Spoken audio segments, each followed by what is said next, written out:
Bom dia.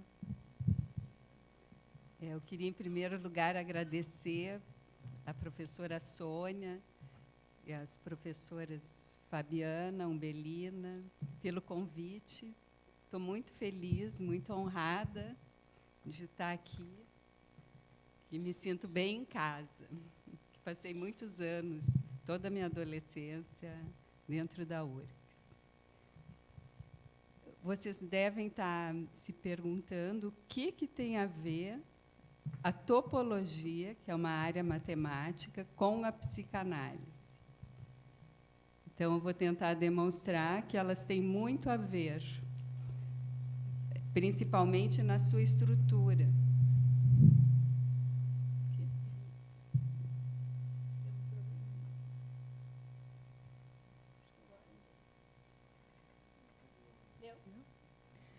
Embora elas tenham objeto e objetivos muito diferentes, são muito semelhantes. Para começar por uma semelhança, são completamente contemporâneas.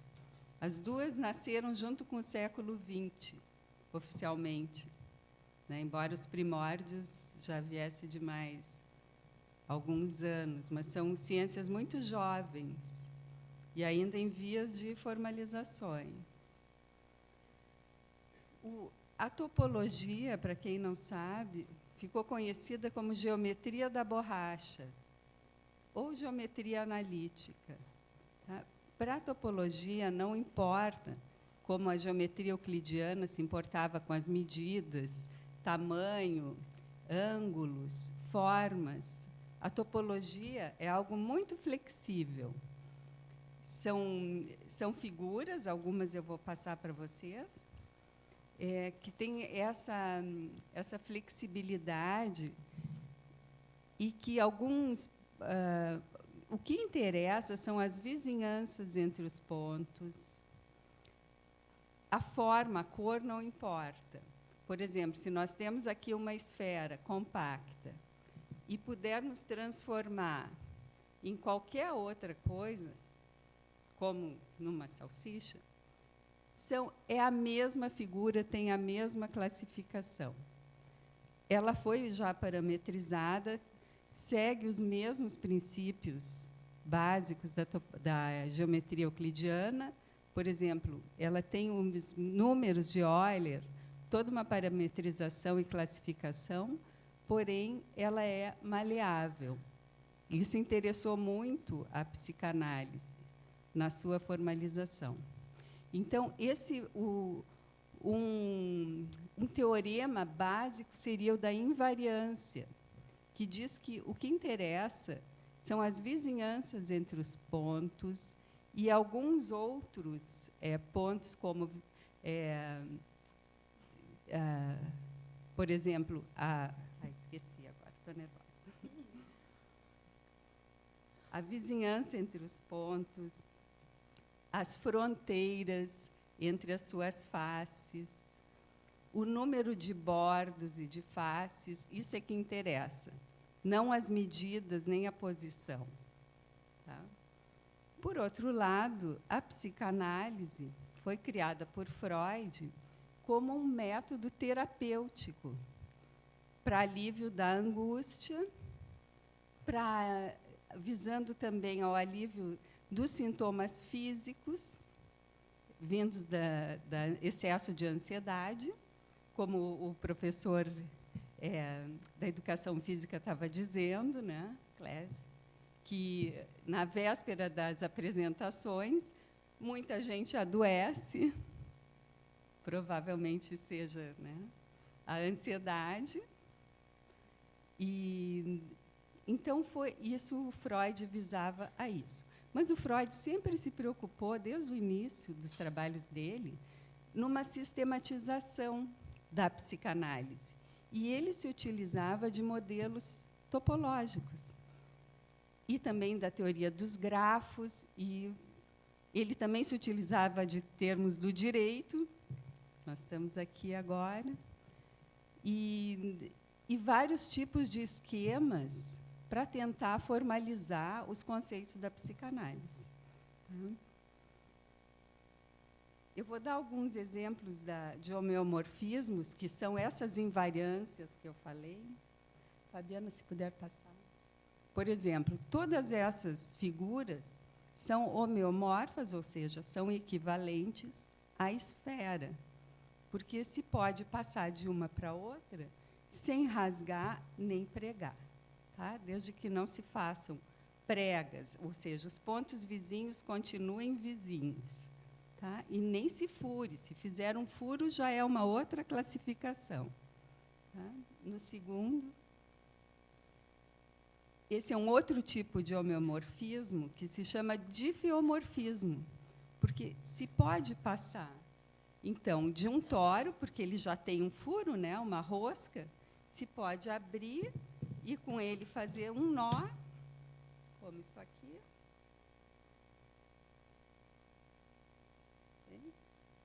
Isso é válido, embora a gente, por um tempo, não respeite aquela vizinhança, ou seja, que inicialmente estava, os pontos que estavam juntos aqui, eles vão ficar separados durante um tempo. E depois, nós vamos voltar a juntar aqueles mesmos pontos. Tá? Então, na classificação, seria a mesma, embora se diga que eles não têm um homeomorfismo completo, até porque também o espaço foi transformado. Então, isso é válido na topologia, só que não é um homeomorfismo isotópico, é esse outro tipo. Pode passar o 3. Então, todas essas figuras aí são homeomorfas dentro daquele sistema de difeomorfismo, passa por transformações a um círculo. Tá? Depois, vamos pensando isso para a psicanálise, tudo que vai se passando durante uma análise. Então, o Freud, ele fazia a sua topologia, que ele chamava de topografia, ou de tópicas, ele dizia as teorias tópicas. E depois, o Lacan, que é um psicanalista francês do século XX, seguindo os mesmos passos, ele buscava a formalização da psicanálise através da topologia, porém, ele era muito radical. O que o Freud dizia, que os esquemas dele eram meras ilustrações e que não deviam ser levados muito a sério, o Lacan queria chegar ao real. Ele dizia que ele buscava a estrutura real dos processos psicanalíticos e do sujeito. Então, o Lacan chegava a dizer que nós pensamos em formas de nós. Aqui é uma primeira topologia do Freud, tá? Onde ele tenta localizar os sistemas. Este aqui, mais do lado esquerdo de vocês, foi em 1923, ele tenta organizar o consciente, o inconsciente, o ego, o id, e no outro, ele tenta misturar 10 anos depois. Tá? Tenta localizar como seria. A questão dele era como alguma coisa entra para o inconsciente. Como que, estando inconsciente, ela volta para o consciente? Como que, às vezes, não se tem a memória e aquilo fica ainda fazendo trauma, sem se recordar daquele fato? E como que se davam esses processos? Ele chamava de dupla inscrição. Como pode alguma coisa ser consciente e inconsciente ao mesmo tempo? E tentava, então, dar conta por esses, que parecem sacos, ou parece um pouco um coração. Ele botava aquela válvula ali, onde está escrito recalcado, que ele não explica bem, mas parece que seria como uma cancela, que permite entrar para o inconsciente e depois fecha. Né?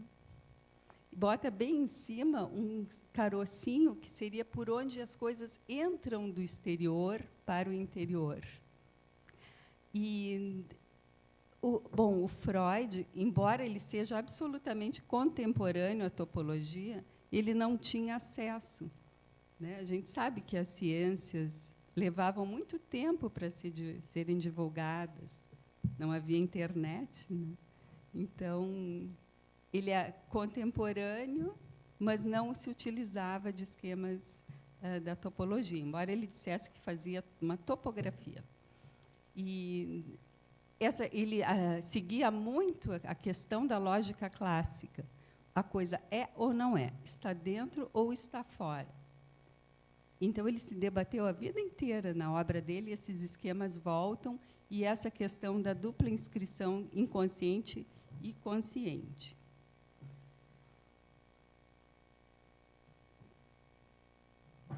Bom, então, sempre um procurando em outra ciência para dar conta, né? Eu me dei conta que tem tudo a ver com a interdisciplinaridade, que nós estamos aqui conversando, esse arejamento entre as ciências, né? Em que um procura conceitos de outro para tentar dar conta, né? Isso sempre aconteceu, né, gente? Para o bem e para o mal, por exemplo. Como que a religião interferiu durante 2 milênios, trancando o avanço da ciência, ao pregar que que a Terra era o centro da Terra, a Terra era o centro do universo, né?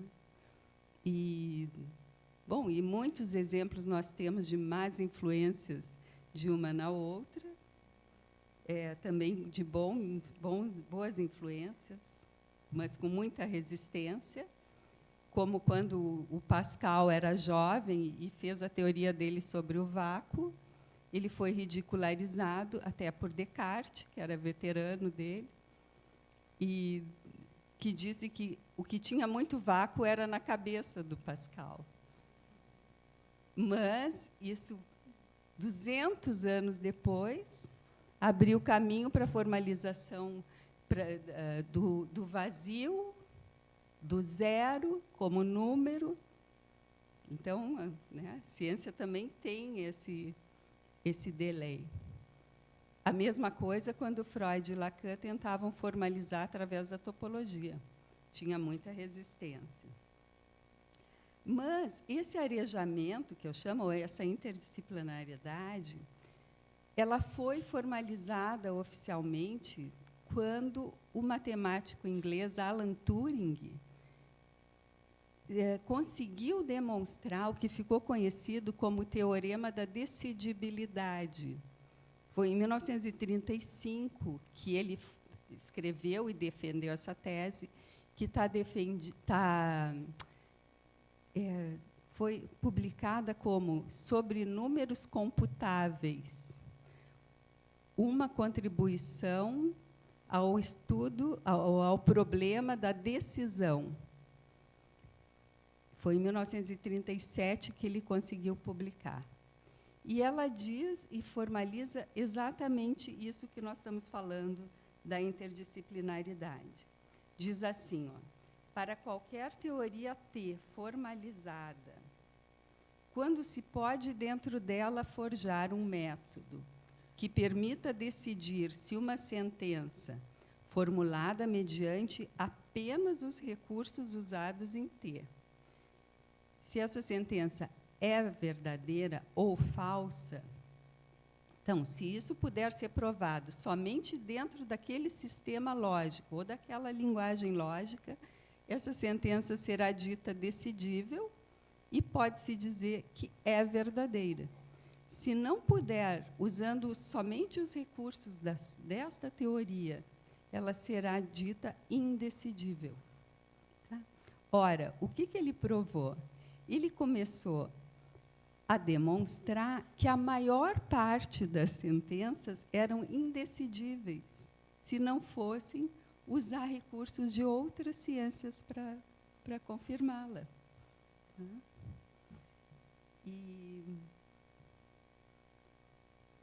Então, atualmente, isso é justificado e existe essa troca entre as ciências. Tá?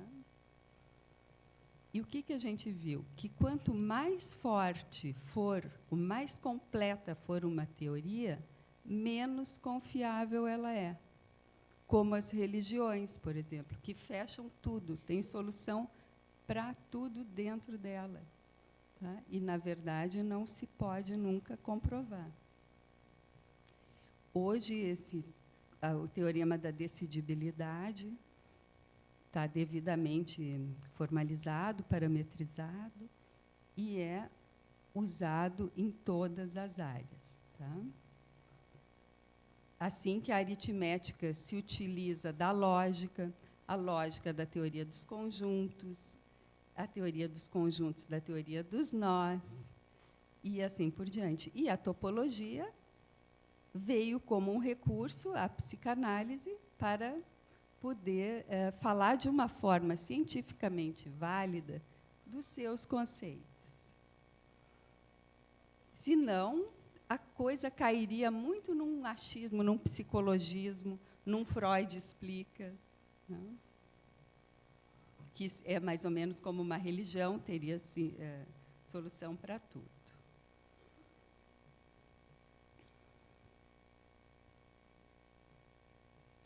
Então, vamos avançar aqui, para não perder muito tempo. Pode passar o próximo. Vocês viram que Freud tinha feito aquele balão, tentando explicar o consciente e o inconsciente. 40 anos depois, só na década de 60, Lacan apresentou a sua topologia do inconsciente. Tá? Ele propôs esse tipo de banda, que chama banda de Möbius, tá? Que é absolutamente contemporânea ao Freud.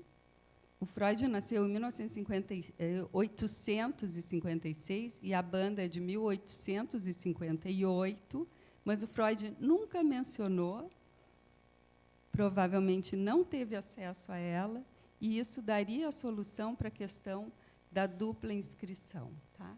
Eu vou passar algumas. Aqui eu trouxe com uma... Levantar que fica... Eu trouxe aqui com uma tramelinha para vocês poderem treinar, quem não souber. Basta, aqui é um disco comum, uma cinta, basta fazer uma volta de 180 graus, só essa torção aqui, e então, não, deixa, eu já vou sentar de novo. Eu não consigo usar as mãos. Tá? Eu vou passar essa que tem a tramelinha, para vocês verem como é simples. Vou fazer aqui também. Assim, é um disco. Ó. Tá. Uma cinta comum, bilátera.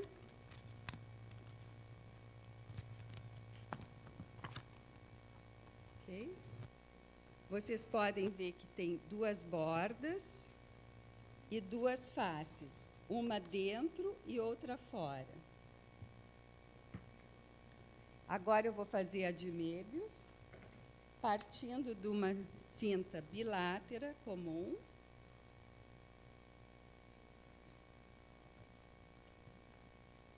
(180 graus), porque se a gente continuar girando, ela volta a ter dois lados. Cada vez que a torção for em número par, ela volta a ter dois lados.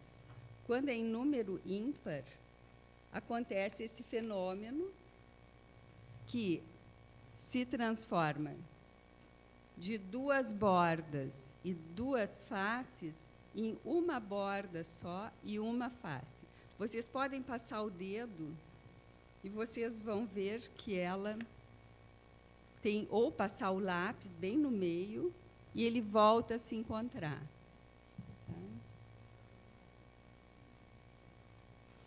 Vou passar mais algumas para quem não conhece. Essa aqui deixa que eu vou recortar, porque é bem grande. Bom, pode passar essa para as pessoas fazerem também. Tá? Só a 180 graus. O que o Lacan aproveitou para colocar aqui? O consciente e o inconsciente freudiano, Agora eles correm, os dois, na mesma face. Tá? O sujeito, como ele chama. Freud chamava de indivíduo. Lacan chama de sujeito. Sujeito lacaniano é feito e efeito de palavras. Tá? São as palavras que vão fazendo o seu contorno. E depois ele vai interagindo com cortes, como ele diz. Nós vamos fazer alguns cortes. Os cortes feitos sempre pela palavra. Tá? Então, tanto na vida, no desenvolvimento desse sujeito, como também numa psicanálise, em cada tratamento, serão feitos esses cortes, que é a influência das palavras do outro. Isso vai nos constituindo como sujeitos. Tá? Então, o Lacan usou, para dar essa solução para o Freud, agora o consciente e inconsciente correm juntos, um em cada falso lado, porque, na verdade, é um lado só. Então, sempre em contato. E uma coisa interessante dessa faixa, porque quando o Möbius e o Listing, também outro matemático, eles inventaram ou descobriram essa faixa, foi no mesmo ano, cada um do seu jeito.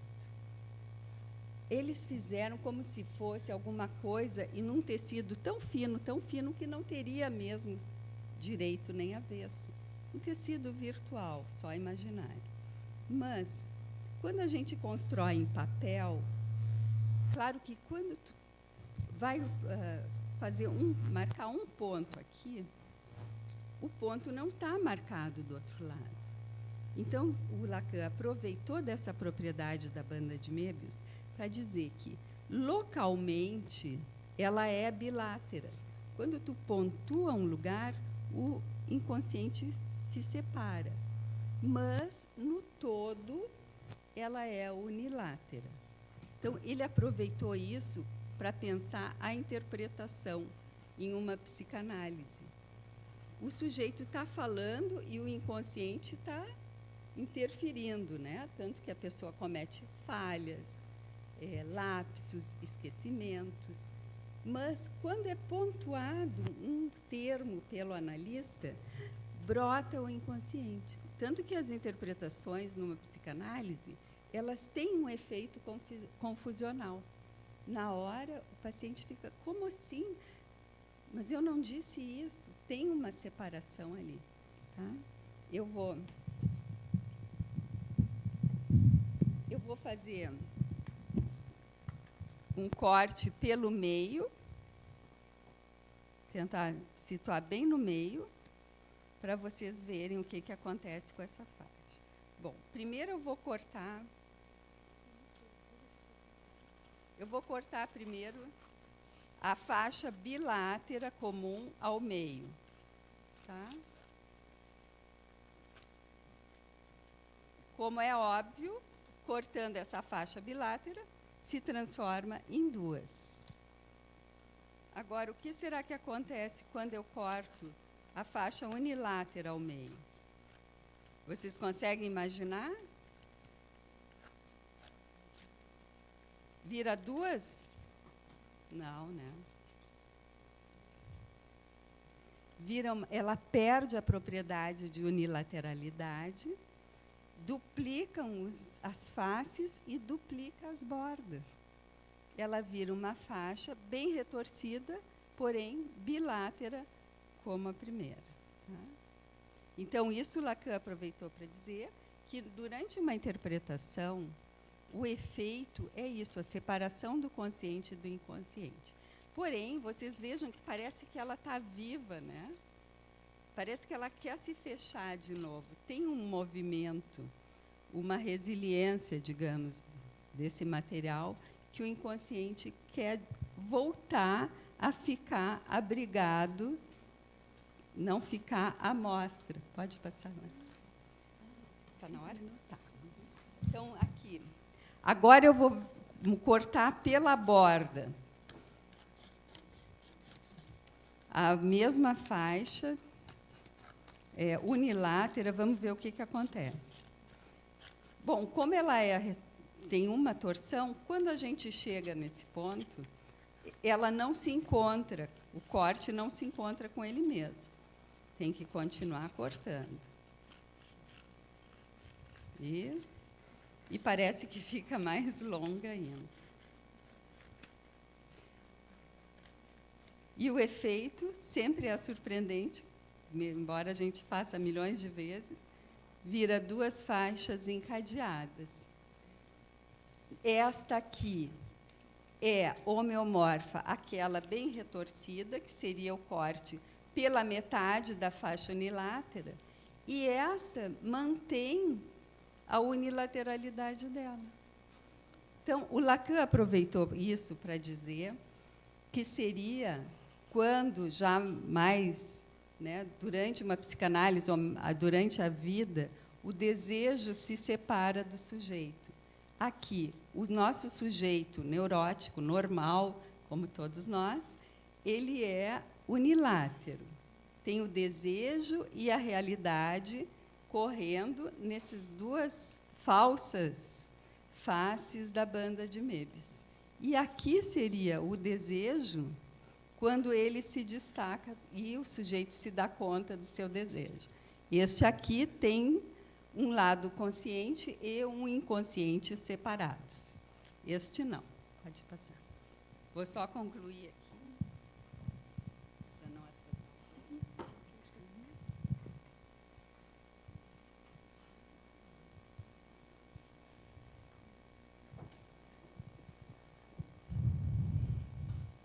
Então, como podemos demonstrar, há uma correspondência entre a topologia e a psicanálise. Essa interdisciplinaridade entre áreas do conhecimento e práticas aparentemente tão diversas me pareceu que ilustrava bem o que nós estamos querendo trabalhar aqui no colóquio. A banda de Möbius como uma estrutura do sujeito que habita a linguagem, presentifica essa interseção entre as ciências humanas e as exatas. Ainda muito a ser pesquisado nesse campo da formalização da teoria psicanalítica, através da linguagem matemática, e essa ânsia nos permite a continuar aprofundando nossos estudos e levantando hipóteses. Obrigada.